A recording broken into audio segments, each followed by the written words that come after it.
Sir ये बात अलग है कि सब अपनी अपनी राजनीतिक विचारधारा अलग रखते हैं, लेकिन आप ये जो मैसेज डाल रहे हो ना कि बीजेपी के कार्यकाल में ना तो जवान सेफ है ना ये है। सर मेरी पोस्टिंग 2006 में JNK में थी, कुपवाड़ा में।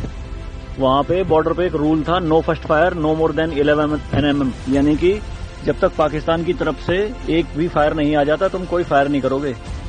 नो मोर देन 11 mm मतलब वो हमारे ऊपर RPG चलाएं, मोटरार चलाएं, कुछ भी चलाएं, हम 11 mm से ऊपर का राउंड नहीं चला सकते थे वहां पे।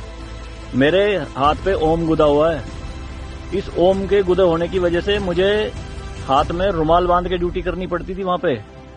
अगर उनको ओम दिख गया ना तो छोटे छोटे बच्चे पत्थर मारना शुरू कर देते थे।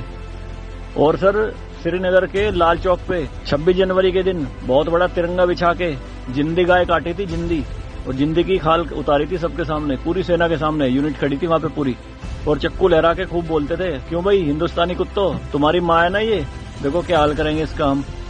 भाई कुछ नहीं उखाड़ सकते थे उनका। क्यों? क्योंकि सेंट्रल में गवर्नमेंट गंडवी थी, नपुंसक गवर्नमेंट थी।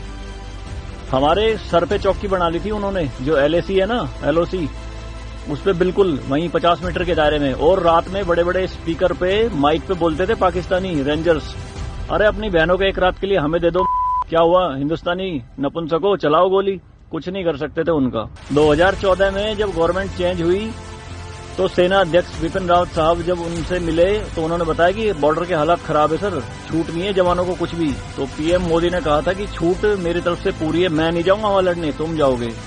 आज की डेट में आप मुझे एक भी चौकी बता दो अगर वहां ढूंढने से मिल जाए। दूरबीन लगा के देखनी पड़ती है पहाड़ों में, वो भी बंकरों में है अंदर, सारी लगा दी उन्होंने तोप उड़ा के।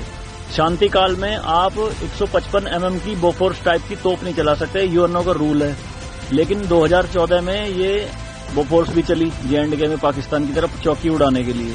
तो सर ये मत कहिए कि बीजेपी के कार्यकाल में जवान मर रहे हैं, ये हो रहा है।